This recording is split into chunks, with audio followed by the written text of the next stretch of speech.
Hello everybody, welcome to Northeast Rails. Today we're going to be doing one of my favorite things actually, a DCC conversion on a Canadian Pacific engine in the maroon and gray era.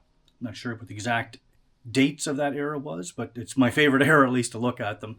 And it's a bit of an interesting one today. Wait till you see this one. Stick around for this one.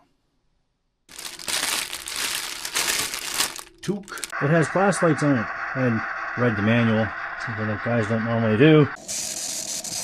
Yeah, this one's making some funny noises.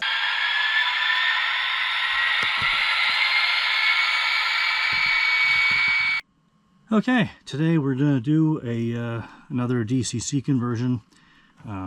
See a pattern here. I really like these Canadian Pacific style, the older maroon and gray ones. I'm not really sure when I picked this up. I go to a lot of train shows. I've been going to train shows for the better part of like 2 decades or so, and I just picked things up, you know, hit it here and there, and I have no idea when I got this, and I'm not even quite sure what it is. So it looks, I don't want to put this down directly on the table here.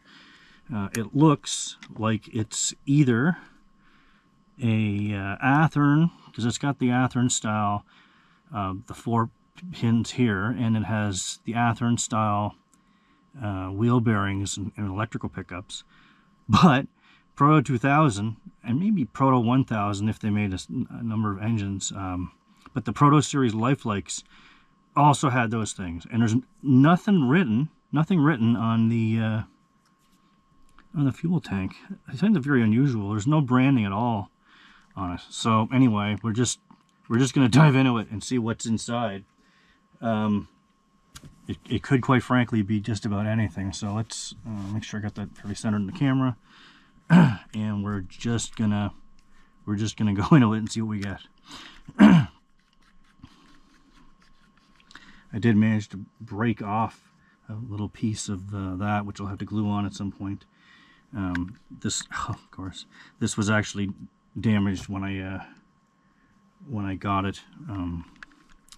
It's just been, I don't know. Looks like somebody tried to glue it back at some point. Whoever the previous owner was, and of course that's not coming out. And didn't do a very good job of it. I don't know. We'll figure it out. It can't be that difficult to glue that on. And of course these aren't coming off. Oh yeah, gonna be like that already, are you? Oh. Beautiful. All right. Oh, so that looks like that's probably not factory. All right. Well, we'll see what other surprises we have lurking around in this. You know what it is? What it is. Hey, that one stayed together mostly. All right. So that's off. Let's flip this back over. Get this out of here for now. Try not to smash those horns. Something I'm terrible at is smashing the horns and going back to... Oh, okay, it just pops right off. All right, so... oh, okay. Oh, what in the holy hell is this? All right. Oh, is the GoPro picking that up? I hope so. This is interesting. All right, so we have a whole bunch of wires. Looks like going to duplicated lights. So there's 4 wires going to 2 front lights and 4 wires going to 2 back lights. There is an 8-pin place for an 8-pin socket, but it's not soldered. But there is this 1, 2, 3, 4, 5, 6. Oh, I'm gonna need to get my magnifying glass here. Hang on a second. It looks like 9 pins. 1, 2, 3, 4, 5, 6. It is indeed 9 pins. So that implies that this is a dummy. Sort of looks like the type of thing that would be. So I assume this is DCC ready. Conveniently for a 9-pin, so I could just pop like a TCS or a Digitrax or something on there. I've never seen anything like this before. I don't see a brand name. There's some writing on there. I'm bring my magnifying glass over again. RTR DCC. RTR is usually something from Athearn. So this is likely an Athearn of some kind, like an early... I wonder if this was in that phase, because I have no idea when I got this. I wonder if this was in that phase where it was after they had that little thing where they were trying to get stuff going with MRC, but MRC decoders never really caught on. They're not really very good. In fact, I have one over here somewhere. They're awful. I'm holding on to that. I'm gonna pop it onto a probably like a Power Torque or something, because that's really the only thing that I would use that on. I wouldn't use that on a good engine like this. They're just awful. And I think Athearn probably figured that out and dumped them.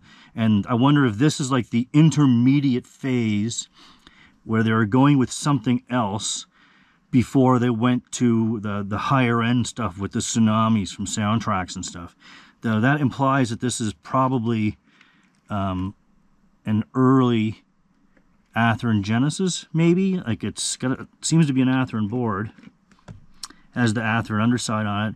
But other than that RTR written on there, there's nothing else that I can see that would indicate what this is. If somebody has another way to know how to identify this easily, please let me know in the comments, because I'd love to know roughly what era this was from or when it was done.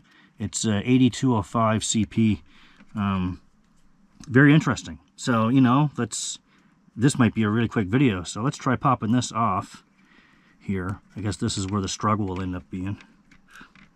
What will I break trying to get this off? Oh man, I might have to do that off camera. I am going to do that off camera because I have a feeling there's going to be some words said. I'll come back to this in a minute. Okay, well, here we are back at it. After a little bit of prying and leverage with a screwdriver, I did manage to get this off without breaking anything. So over there you go. And I think I'm going to put, since this is really nice, and it's a really nice looking engine, and I remember this was running well in DC. I'm going to use one of these TCS, I think it stands for Train Control Systems. They're quite good. I would put them probably, like, this is all personal opinion, obviously. I would put them above Digitrax, but below like ESU and the soundtracks and stuff like that. So let's pop this off. Obviously, other people's opinions may matter or may differ, and you may not feel the same way that I do. And that's fine. This is my engine. This is what I'm going to put into it. But I like this. Well, once I get it on the track, you can see how smooth this actually runs. Or, you know, maybe they'll make a liar out of me and it just won't work at all. That's also a possibility. All right, I need my magnifying glass here. See what side that's on. It's on.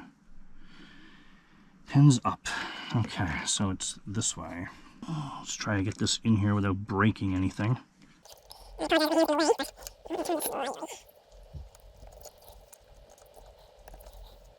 looks in.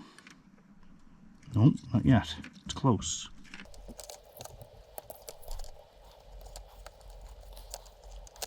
Okay, now it's in. So the question is, do I just leave that dangling like that, or should I put some Kapton tape on that? You know, I think... I don't know, man. What's underneath this? Nothing. Yeah, I think I'm gonna put some Kapton tape on that, just to make it nice and like line it up. I'll just wrap it around the motor. So hang on, I'm gonna try to get that cut.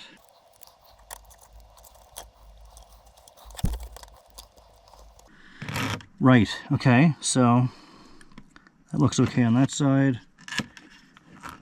Looks okay on this side. You know, that should be enough. Let's pop it back together. And I'm so confident that this is going to work that I'm going to actually put the couplers on it and everything. And then I'll have to return to this. That's the thing that broke off. You can see that there's glue on there at some point. So somebody before me had fixed it with way too much glue. That's actually now showing. And, well, it is what it is. I can't do anything with the past, but I can do what I can for the present. So this was, I'm pretty sure this was the side I had this on. Let's see if I can get this in here in one piece.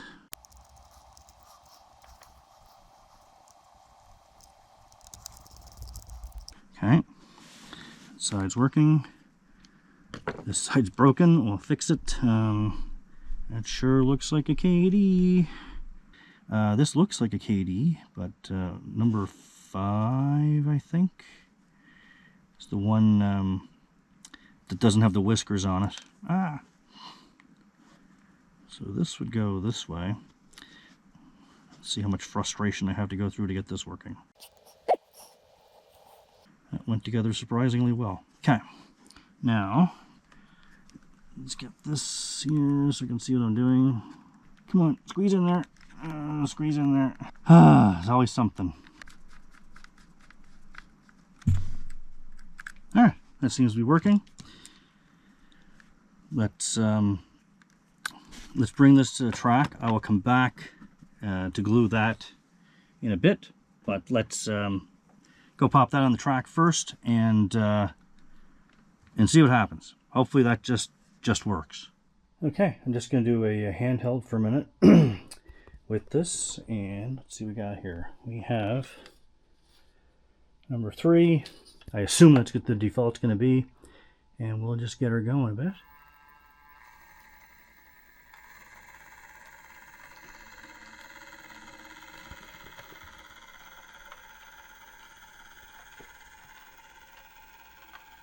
It's reasonably quiet.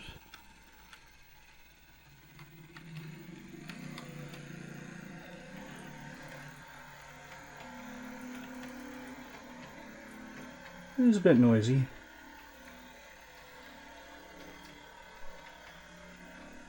Let's do a little bit of a blast around here.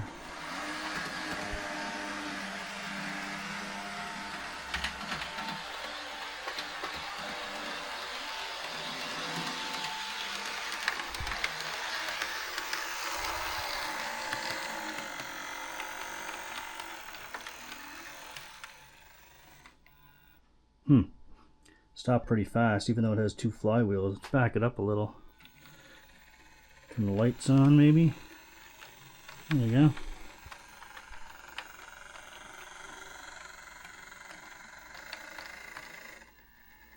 There's 2. Doesn't seem to like 1. It's a bit noisy. Flip it around, see the front light.